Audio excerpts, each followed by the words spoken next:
Shrimad home remedies में आपका स्वागत है। और हम आपको बताएंगे देवी सरस्वती के हाथ के वीणा की बातें, जो कि काफी रहस्यमय है और आपको उसके बारे में जानना चाहिए। हिंदू धर्म में सभी देवी देवताओं को विशिष्ट स्थानों से नवाजा गया है। इतना ही नहीं, ये सभी देवी देवताएं मनुष्य जीवन को अपनी अपनी तरह से प्रभावित भी करते हैं और उनके लिए उपयोगी भी होते हैं।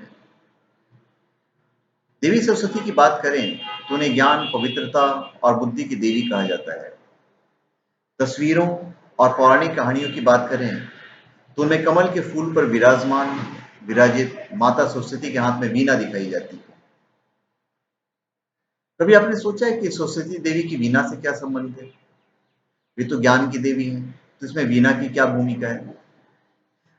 उन्हें संगीत की देवी भी कहा जाता है, लेकिन अन्य किसी भी वाद्य यंत्र को छोड़कर उन्होंने वीणा ही क्यों उठानी? वैसे सवाल थोड़े सामान्य हैं, लेकिन इस बात में कोई संदेह नहीं कि अब तक भले ही आपने इस विषय पर ना सोचा हो, लेकिन जब ये बात सामने आई है तो अब आपके मस्तिष्क में इस सवाल का जवाब की कुलबुलाहट हो रही होगी। दरअसल समस्त वाद्य यंत्रों में वीणा बहुत ही महत्वपूर्ण मानी जाती है, जिसकी धुनों का संबंध सीधे ईश्वर से स्थापित होता है।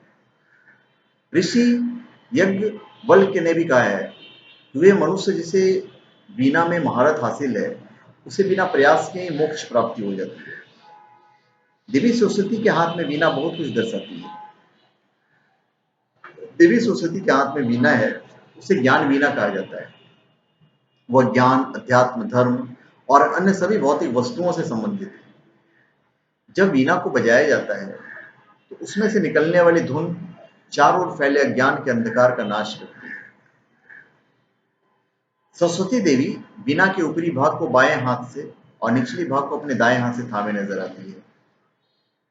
यह ज्ञान के हर क्षेत्र पर निपुणता के साथ उनके नियंत्रण को दर्शाता है। वीणा के भीतर अन्य देवी देवता भी विराजते हैं। ऐसा माना जाता है कि वीणा के गर्दन के अग्रभाग में महादेव, इसकी तार में पार्वती, पुल पर लक्ष्मी, सिरे पर विष्णु और अन्य सभी स्थानों पर सरस्वती का वास होता है। वीणा को समस्त सुखों का स्रोत भी माना जाता है। वीणा भारतीय संगीत की हर व्यवस्था को प्रदर्शित करती है। तार वाले वाद्य यंत्रों को सामान्य तौर पर वीणा का ही नाम दे दिया जाता है। वीणा की धुन रचना की मौलिकता को प्रदर्शित करती है। ये ब्रह्मांड में प्राण भरने का कार्य करती है। वीणा की धुन, उसकी तारें जीवन को दर्शाती है। इसके स्वर स्त्री स्वर से मेल खाते हैं।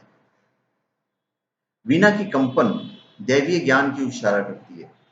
वीणा के बजने पर यह ज्ञान पानी की तरह बहने लगता है। वीणा दर्शाती है कि ज्ञान का प्रसार हमेशा दक्षता और कलात्मकता से पका हुआ होना चाहिए। वीणा की तारें इंद्रियों का प्रतिनिधित्व करती है।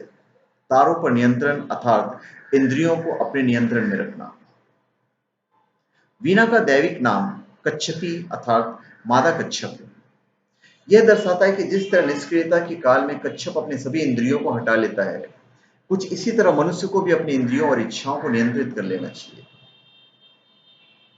ऐसा करने के बाद ही वीणा के मधुर स्वर को समझा जा सकता है और इसका आध्यात्मिक आनंद प्राप्त किया जा सकता है। यही वजह है कि कुछ कलाकार वीणा के ऊपरी भाग को कच्छप की तरह दर्शाते हैं।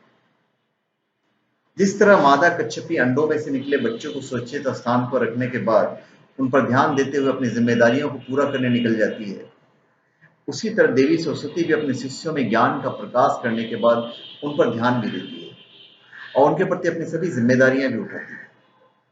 तो धन्यवाद। आप हमारे चैनल पे सब्सक्राइब करें और अपने कमेंट दीजिए। धन्यवाद।